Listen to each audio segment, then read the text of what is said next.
Cerita Urban Legend yang pertama iaitu daripada Jepun ni, iaitu pasal seorang perempuan nama Kashima Reiko. Ni yang Urban Legend yang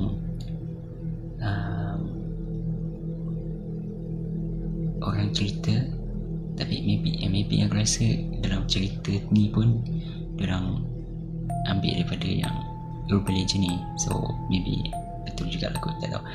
Dia banyak jenis, tapi yang aku jumpa ni, yang aku research sendiri, Kashima Reiko ni, dia seorang perempuan yang hidup, yang pernah tinggal dekat Hokkaido. So satu hari tu, waktu dia keluar, dia kena attack dengan satu group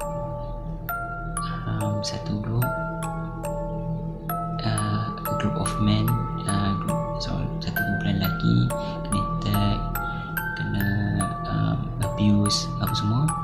Lepas tu tinggal dekat situ, tapi dia tak mati lagi time tu. Dia cuma dalam keadaan nyawa-nyawa ikan. Pasal dia desperate cari orang minta tolong. Dia ni lah panggil orang, tolong, minta tolong. Tapi dalam usaha dia cari orang minta tolong semua tu, dia jatuh dekat atas railway dan dekat kereta api. And then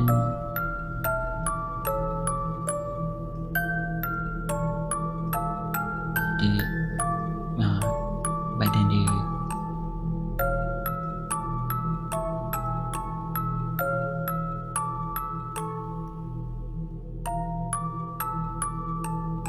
dia mati kat situ. And then dipercayai yang dia datang balik untuk revenge lah.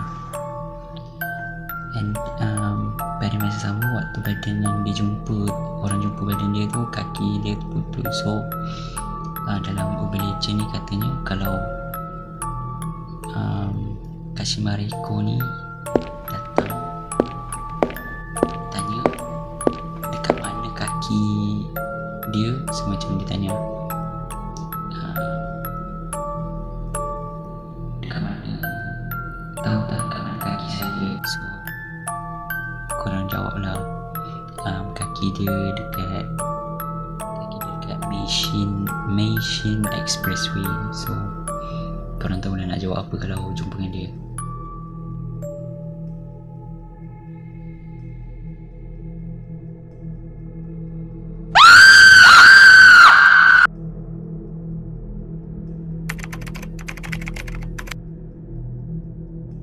So Urban Legend yang kedua ni pula pasal seorang DJ dekat Malaysia yang dapat call.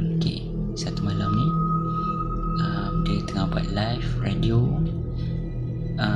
lepas tu dia dapat call daripada salah seorang viewer dia yang tengah bawa kereta. Dan dia tengah bawa kereta ni, dia kata dekat DJ ni yang dia merasa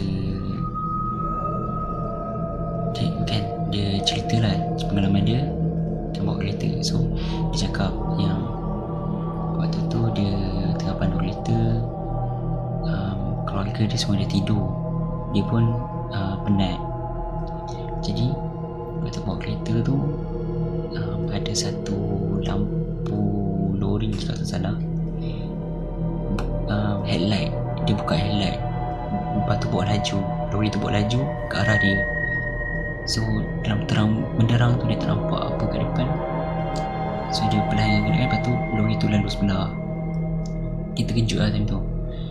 So benda yang sama jadi kat dia, tapi kali ni makin lama lori tu makin ke arah dia punya lane jalan dia. So kali ketiga benda tu jadi, memang lori tu dah betul-betul hampir masuk dalam lane dia cuba elak. Lepas tu DJ tu pun dengar lah dia cerita sampai satu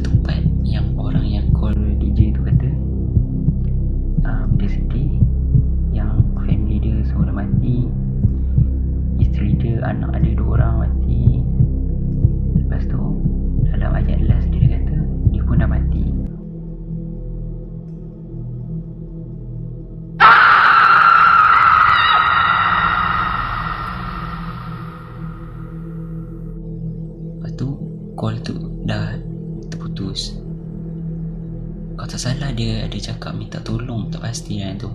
Tapi call tu putus. Lepas tu DJ tu ingat dia kena prank. Tapi keesokan pagi tu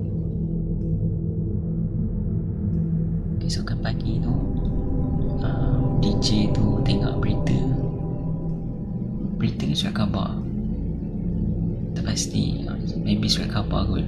Time tu dia tengok sebuah kereta termasuk dalam gaung mengorbankan 2 kanak-kanak, seorang wanita dan seorang lelaki. Lepas tu DJ tu terkejut, terus pergi ke tempat dia buat live radio tu, check balik recording tu silent, tak ada